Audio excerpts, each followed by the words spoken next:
মেয়েদের হল লাইফে যে কত নতুন নতুন কাজের এক্সপিরিয়েন্স করতে হয় সেটা শুধু যেসব মেয়েরা হলে থাকে তারাই ভালো বলতে পারবে। আর এসব নিত্য নতুন কাজের এক্সপিরিয়েন্সের মাধ্যমে হলে তারা একটা ছোটখাটো সংসার বানিয়ে ফেলে। পাপা কি পারি এসেও এখানে এমন এমন কাজের সাথে অভ্যস্ত হয়ে যায় যেগুলো তারা কখনো কল্পনাও করতে পারেনি। আর এই কারণেই হলে থাকা মেয়েরা যে কোনো পরিবেশে খুব সুন্দরভাবে নিজেকে মানিয়ে নিতে পারে। সো আজকের ভিডিওতে আমি আপনাদেরকে দেখাবো মেয়েদের হল লাইফে আসলে কি কি করতে হয় তার একটা ছোটখাটো নমুনা।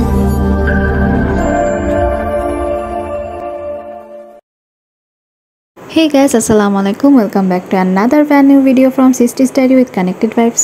অনেকদিন পর হলের একটা ছোটখাটো ভিডিও নিয়ে চলে আসলাম। হল লাইফ কিংবা ম্যাচ লাইফ যেটাই বলি না কেন এর কিন্তু কিছু নির্দিষ্ট নিয়ম কানুন থাকে। আর এই নিয়ম কানুনের মধ্যে অন্যতম হলো মাসে কমপক্ষে একবার মিল ম্যানেজারের দায়িত্ব নেওয়া। ভিডিওতে যে আপনারা এত টাকা দেখতে পাচ্ছেন সেগুলো কিন্তু আমাদের মিলের বাজারের জন্যই। তো হল লাইফকে কেন আমরা একটি সংসারের সাথে তুলনা করি তা তো হয়তো বুঝতেই পারছেন।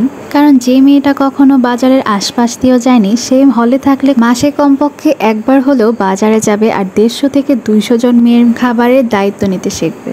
তবে ম্যাচ লাইফ হল লাইফের থেকে আমার কাছে অনেকটা জটিল মনে হয়। অন্যান্য দিক যদি বাদও দেই, মিলের দিকটা বলতে গেলেও হলে মিল চালানোটা আমার কাছে ম্যাচ থেকে অনেকটাই সহজ বলে মনে হয়েছে। কেন বললাম সেটা আপনার ভিডিও শেষেই বুঝতে পারবেন। বেসিক্যালি হলের মিল ম্যানেজারদের তেমন কোনো কাজ করতেই হয় না, ম্যাক্সিমাম কাজ কিন্তু হলের বাবুর্চি মামাই করে দেয়। তিনি কিন্তু অনেক বেশি হেল্পফুল। বাজার করা থেকে শুরু করে মশলার পরিমাণ এমনকি বাজারে ব্যাগ ক্যারি করার কাজটাও কিন্তু মামাই করে থাকে। বেসিক্যালি মিল ম্যানেজারের কাজ বলতে শুধু মিলের সংখ্যা, টাকার হিসাব আর বাজার করার সময় মামার সাথে প্রেজেন্ট থাকা এতটুকুই। তবে ম্যাচের মিল চালানো কিন্তু একটু টাফ, কারণ সেখানে বাজার করা, মশলার পরিমাণ হিসাব করা, মেনু ঠিক করা, এমনকি বাজারের ব্যাগ ক্যারি করার দায়িত্বটাও কিন্তু স্টুডেন্টকেই নিতে হয়। তো যাই হোক, ভিডিওতে আপনারা দেখতেই পাচ্ছেন সকাল সকাল আমরা মামার সাথে চলে গিয়েছিলাম বাজারে। শুরুতেই আমরা আমাদের মাছের বাজারটা শেষ করে ফেলি, তারপর আমরা চলে যাই সবজির বাজারে। সেদিন কিন্তু দুপুরে 180 জন এবং রাতে 150 জনের জন্য আমরা বাজার করেছিলাম। এর আগে ম্যাচ লাইফে আমি 2 থেকে 3 বার মিলের দায়িত্ব পালন করেছিলাম, বাট হল লাইফে এটাই আমার ফার্স্ট অ্যান্ড মোস্ট প্রবাবলি এটাই আমার লাস্ট মিল ম্যানেজারের দায়িত্ব নেওয়া। সেই জন্যই আমি আসলে সব কিছুই অনেক বেশি এনজয় করছিলাম। আর যেহেতু সকাল সকাল ওয়েদারটা অনেক বেশি রিফ্রেশিং ছিল, আর অন্যান্য দিনগুলোতে কিন্তু এই টাইমে আমার কখনোই ঘুম থেকে ওঠা হয় না। আর বাজার করার জন্য হলেও আমাকে কিন্তু 6টা বাজে ঘুম থেকে উঠতে হয়েছিল। আমি ভেবেছিলাম এই টাইমে হয়তো রাস্তাঘাটে অনেক বেশি ফাঁকা থাকবে, কিন্তু এখানে এসে দেখি বাজারে এত এত মানুষ, মনে হচ্ছিল অনেক বেলা হয়ে গিয়েছে। তো যাই হোক, এখানে আমরা কিছু আম কিনে নিচ্ছিলাম যেহেতু দুপুরে আমাদের আম ডালের মেনু ছিল। তো দেখতে দেখতে আমাদের বাজার করা কিন্তু প্রায় শেষ। আর এই এক রিক্সা ভর্তি বাজার কিন্তু ছিল আমাদের মিলের, যেটা নিয়ে মামা আমাদের আগেই চলে আসে আর আমরা দুজন গুটি গুটি পায়ে চলে আসি আমাদের হলে আসার সময় ক্যাম্পাসের ওয়েদারটা এত বেশি ভালো লাগছিল, একটা ঠান্ডা মিষ্টি বাতাস বয়ে যাচ্ছিল। আর মাল্টিপারপাস বিল্ডিং এর ফুলের এই একটা ছোট ক্যাপচার করে ফেলি। দেন দেখতে দেখতেই আমাদের দুপুরের মিলের সময় হয়ে যায়। আর দুপুরের মেনুতে ছিল পাবদা মাছের তরকারি, পুঁই শাক ভাজি আর আম ডাল। আর রাতের মেনুতে ছিল মিষ্টি কুমড়া ভাজি, পটল ভাজি, মুরগি আর ডাল।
সো এই ছিল আমাদের একদিনের সংসার লাইফের একটা ছোটখাটো ভিডিও, যেটা আমি অনেক বেশি এনজয় করেছিলাম। সো আপনাদের কাছে আপনাদের হল লাইফ কেমন সেটা কিন্তু কমেন্ট করে জানাবেন। আর ভিডিওটি ভালো লেগে থাকলে like, comment, share and subscribe করে অবশ্যই পাশে থাকবেন।